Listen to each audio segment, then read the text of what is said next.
Hi everyone, welcome to my YouTube channel.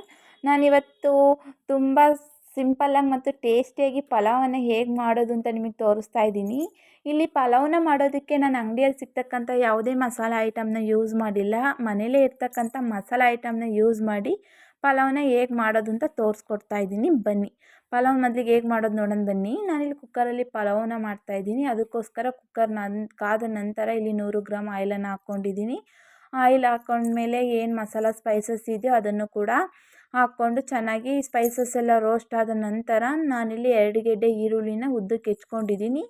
ನಾನಿಲ್ಲಿ ಅರ್ಧ KG ರೈಸ್ಗೆ ಮಾತ್ರ ಪಲಾವ್ ಮಾಡ್ತಾ ಇರೋದು, ಆದ್ದರಿಂದ 2 ಗೆಡ್ಡೆ ಈರುಳ್ಳಿನ ಹಾಕ್ಕೊಂಡಿದ್ದೀನಿ. ಈರುಳ್ಳಿ ಕೂಡ ಗೋಲ್ಡನ್ ಬ್ರೌನ್ ಕಲರ್ ಬರೋ ತನಕ ಚೆನ್ನಾಗಿ ರೋಸ್ಟ್ ಮಾಡ್ಕೊಳ್ಳೋಣ. ಹಾಗೆ ಒಂದು 5-6 ಹಸಿರುಮೆಣ್ಸಿನ್ಕಾಯಿನ ಹಾಕ್ಕೊಂಡಿದ್ದೆ. ಏನು ಹೆಚ್ಚಿಟ್ಟಿದ್ನಲ್ಲ ತರಕಾರಿ, ಬೀನ್ಸ್ ಮತ್ತು ಕ್ಯಾರೆಟ್, ಹಾಗೆ ನೆನೆಸಿಟ್ಟಂಥ ಬಟಾಣಿ. ನೀವು ಬೇಕಾದರೆ ಆಲೂಗಡ್ಡೆ ಕೂಡ ಹಾಕ್ಕೋಬೋದು. ನಾವು ಯಾರು ತಿಂದಿದ್ದ ಕಾರಣ ಆಲೂಗಡ್ಡೆನ ಹಾಕಿಲ್ಲ. ಹಾಗೆ ಅದಕ್ಕೆ ಸ್ವಲ್ಪ ಉಪ್ಪನ್ನು ಹಾಕ್ಕೊಳ್ಳೋಣ. ಉಪ್ಪನ್ನು ಹಾಕಿ ಚೆನ್ನಾಗಿ ಮಿಕ್ಸ್ ಮಾಡೋಣ. ಮಿಕ್ಸ್ ಮಾಡಿದ ನಂತರ ನಾವಿಲ್ಲಿ ಪಲಾವ್ಗೆ ಮೇಯ್ನಾಗಿ ಮಸಾಲೆ ಬೇಕಲ್ವಾ, ಆ ಮಸಾಲೆ ಹೇಗೆ ಮಾಡ್ಕೊಳೋದು ತೋರಿಸ್ತೀನಿ ಬನ್ನಿ. ಒಂದು ಮಿಕ್ಸಿ ಜಾರಿಗೆ ಎಲ್ಲ ಸ್ಪೈಸಸ್ಸು, 1 ಇಂಚು ಶುಂಠಿ, ಹಾಗೆ 5-6 ಹಸಿರುಮೆಣ್ಸಿನ್ಕಾಯಿ, 1 ಗೆಡ್ಡೆ ಈರುಳ್ಳಿ, 1 ಇಡೀ ಬೆಳ್ಳುಳ್ಳಿ, ಕೊತ್ತಂಬರಿ ಮತ್ತು ಪುದೀನ ಸೊಪ್ಪು, ಇದಕ್ಕೆ ನೀರನ್ನು ಹಾಕ್ಬಿಟ್ಟು ಮಿಕ್ಸಿ ಇರೋದ್ರಲ್ಲಿ ನುಣ್ಣಗೆ ರುಬ್ಕೊಳ್ಳೋಣ. ನೋಡಿ, ಈ ರೀತಿ ಮಸಾಲೆ ಇದೆಯಲ್ಲ, ಈ ಮಸಾಲೆನ ಬೇಯ್ತಿರೋದು ತರಕಾರಿಗೆ ಹಾಕಿ ಮಸಾಲೆಯದೆಲ್ಲ ಹಸಿ ವಾಸನೆ ಹೋಗೋ ತನಕ ಚೆನ್ನಾಗಿ ಬಾಡಿಸೋಣ. ನಾನಿಲ್ಲಿ ಅರ್ಧ ಕೆಜಿ ರೈಸಿಗೆ ಮಾಡಿರೋದ್ರಿಂದ ಇಷ್ಟು ಇಂಗ್ರೀಡಿಯೆಂಟ್ಸ್ ತಗೊಂಡಿದ್ದೀನಿ. ನೀವು ಮಾಡೋದ್ರ ಮೇಲೆ ನೀವು ಇಂಗ್ರೀಡಿಯೆಂಟ್ಸ್ ತಗೊಳ್ಬೋದು. ಇದಕ್ಕೆ ನಾನು ಕೆಲವೊಂದು ಸ್ಪೈಸಸ್ನ ಯೂಸ್ ಮಾಡ್ತಾಯಿದ್ದೀನಿ. ಏನಿದ್ರು ಮನೆ ಸ್ಪೈಸಸ್ ಅಷ್ಟೇ ನಾನು ಯೂಸ್ ಮಾಡ್ತಾ ಇರೋದು.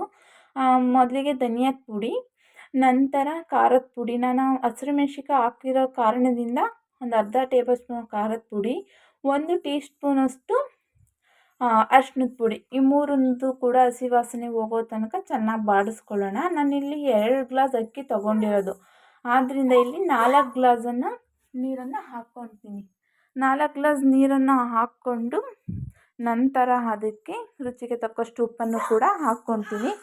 ರುಚಿಗೆ ತಕ್ಕಷ್ಟು ಉಪ್ಪನ್ನು ಹಾಕಿದ್ಮೇಲೆ ನೋಡಿ, ಈ ಥರ ನೀರು ಕುದೀತಿದೆಯಲ್ವಾ, ಈ ಕುದೀತಿರೋ ನೀರಕ್ಕೆ ತೊಳೆದಿಟ್ಕೊಂಡಿದ್ನಲ್ಲ ಅಕ್ಕಿನ ಹಾಕಿ ಚೆನ್ನಾಗಿ ಮಿಕ್ಸ್ ಮಾಡ್ಕೊಳ್ಳೋಣ. ಮಿಕ್ಸ್ ಮಾಡ್ಕೊಂಡ ನಂತರ ನಾನಿಲ್ಲಿ ಕುಕ್ಕರಲ್ಲಿ 2 ವಿಷಲ್ನ ಕೂಗಿಸ್ಕೊಳ್ತಾ ಇದ್ದೀನಿ. 2 ವಿಷಲ್ ಕೂಗಿಸ್ಕೊಂಡು ನೋಡಿ ಏರೋಟಾಗಿದೆ. ಬನ್ನಿ ಹೇಗಾಯ್ತು ಅಂತ ತೋರಿಸ್ತೀನಿ.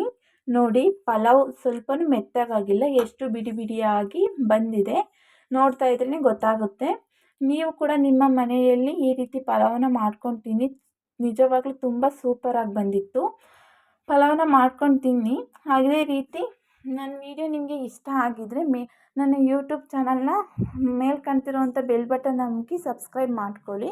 ನನ್ನ ವಿಡಿಯೋ ನಿಮಗೆ ಇಷ್ಟ ಆಗಿದೆ ಅಂದ್ಕೊಳ್ತೀನಿ. ಅದಕ್ಕೋಸ್ಕರ ಇಲ್ಲಿವರೆಗೂ ನನ್ನ ವಿಡಿಯೋನ ನೋಡಿದ್ದಕ್ಕೆ thank you for the watching.